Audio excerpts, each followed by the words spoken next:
Hey guys, happy very late Thursday night, almost Friday morning, 11:58 p.m. Eastern Standard Time here on the East Coast. I hope all is well in your world. It is all well here at Enough Said Sports. We pulled the upset tonight. Really impressive by the LA Clippers. Most people didn't give the Clippers a chance tonight. We called out the cheese alert earlier today. Guys, if you're not following us on Twitter, please get on Twitter. Follow us on Twitter so that you can take advantage of these alerts that come out and come available. To you so that you're able to take advantage of these. We've set out three of these alerts in these NBA playoffs, and we are 3-0 with these alerts. We've had two cheese alerts, and then also a Wounded Tiger Theory alert earlier in these playoffs, and we have hit every single one of them. I've been doing this for a very long time, and when I see these things, they're usually right. So just make sure, guys, you follow us on Twitter. I'm going to leave that in the description there for you so you can take advantage of that, as well as my wonderful cat tries to get into my video here. But anyway, this is going to be a preview and prediction for Game 4 for the Phoenix Suns going up against the LA Clippers. They are again in Staples Center. Going to be at 9 p.m. Eastern Standard Time on Saturday night. Looking forward to that matchup yet again tonight. It was definitely a shock to most people. It was not a shock to us. We nailed it right on the money. We did miss the doggone over. The Suns just didn't shoot it very well. Really, neither team shot it very well, but the Suns really shot it poorly tonight and really cost us the over any chance we had at it. So that's unfortunate. We did miss the over, but we did score the upset outright, and we also covered the 1-point spread, of course, by virtue of the LA Clippers upsetting the Phoenix Suns here this evening. I want to first start out this video with a sort of a public service announcement a little bit here. Recently, the past couple games, we've been on a little bit of a skid.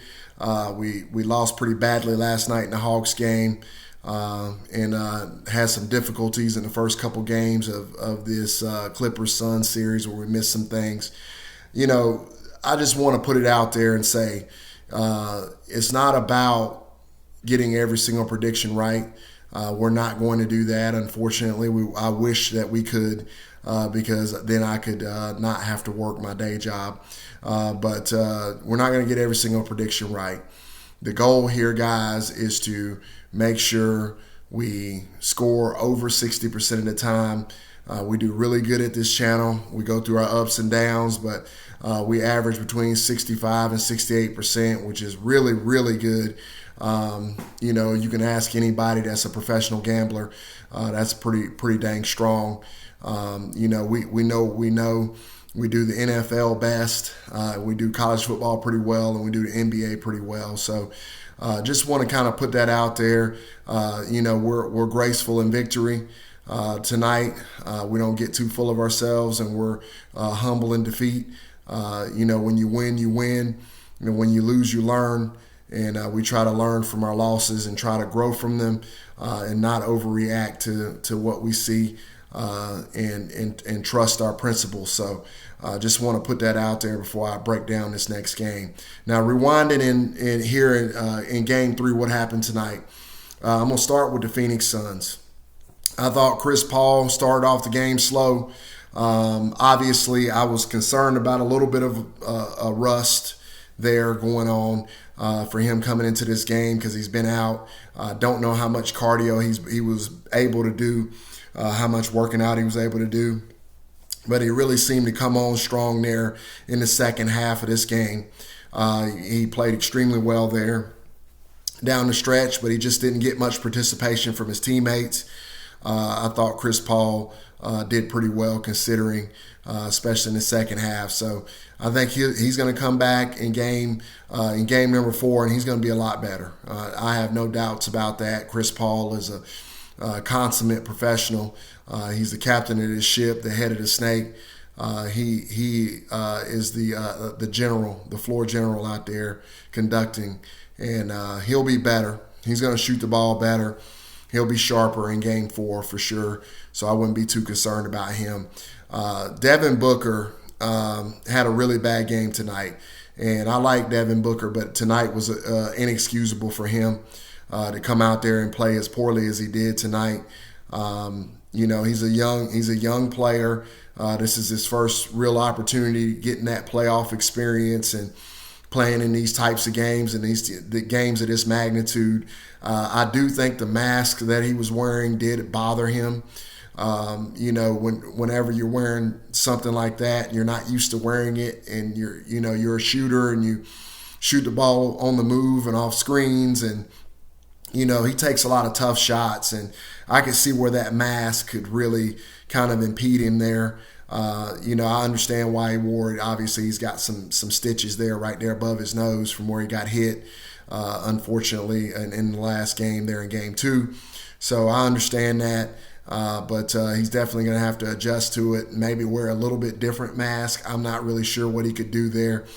But I think the biggest problem that he has, wears number 21 for the Los Angeles Clippers wearing black. That guy, I don't like Patrick Beverley. I'm not a Patrick Beverley fan. He is one of the biggest irritants in the NBA. He's a guy you love to have on your team, but he's also a guy that you hate to play against because he is just extremely irritating, just like a gnat in your ear in the summertime. I know you know what I'm talking about. If you've been outside in the summertime and you're sweating or whatever, and you got a little gnat just digging around in your ear, yeah, that's Patrick Beverley. And no matter how many times you swat at it, it stays away for about 30 seconds and it comes right back down in your ear and just irritates you to death. That's him. Man, he is playing some D. All right. Love him, hate him, don't like him, whatever. Say what you will about him. He is in Booker's head. I'm telling you right now, he is in his head. And he is playing some defense. He is up on him and he's in his shirt. And I'm telling you right now, Devin Booker has not faced defense like that. That guy has turned up the heat. He's playing defense just out of his mind, playing defense there. So that was a huge difference in this game. And you can't just say it's the mask, because now that's 2 straight games now that Devin Booker has shot really horribly. And the common denominator is Patrick Beverley has been on him. And I'm telling you right now, I don't think you're going to hold Devin Booker down the way that you did tonight. I think he's going to play better. But I don't think you're going to see that Devin Booker that you saw in Game 1 with the 40-point triple-double and all that. I don't think you're going to see that again as long as Patrick Beverley is on Devin Booker. It's definitely going to be tough sledding for him. Now, for those of you, and I don't mean any disrespect to any of the Suns fans. I love you guys. But I'm going to tell you, you would have thought that the Phoenix Suns were the 90s Bulls dynasty from the 1990s. The way that people have been talking about them, the way that, they've been talking about they're invincible. They're not invincible. They're not. All right. This LA Clippers team is the real deal Holyfield. It is. They are seriously good. I don't know what it is about them. They have a resiliency. I have to point to the coach, because this is pretty much the same roster that Doc Rivers had last year. Tyronn Lue is just coaching his tail off, man. The level of adjustments that he's made from the bench with the lineup changes and the tweaks, and he's just pushing all the right buttons, and he's got this team playing over its head. Paul George had an awful game tonight. He played okay. He still didn't play great. I think he goes 9 for 26 or something. So he didn't play great. He still is yet to have that signature game in this series. But his teammates got his back, man. Reggie Jackson, that's a grown man. I don't know what happened. I don't know if they went in a time machine and pulled him, went back in time and got to OKC Reggie Jackson. But this dude is out here flat out balling. I mean, it's unbelievable how well this man is playing. And right now, he's absolutely cooking the Phoenix Suns. Ivan Zubac is doing a nice job against DeAndre Ayton down there. Ayton has still got his points. Ayton is extremely efficient. overall there.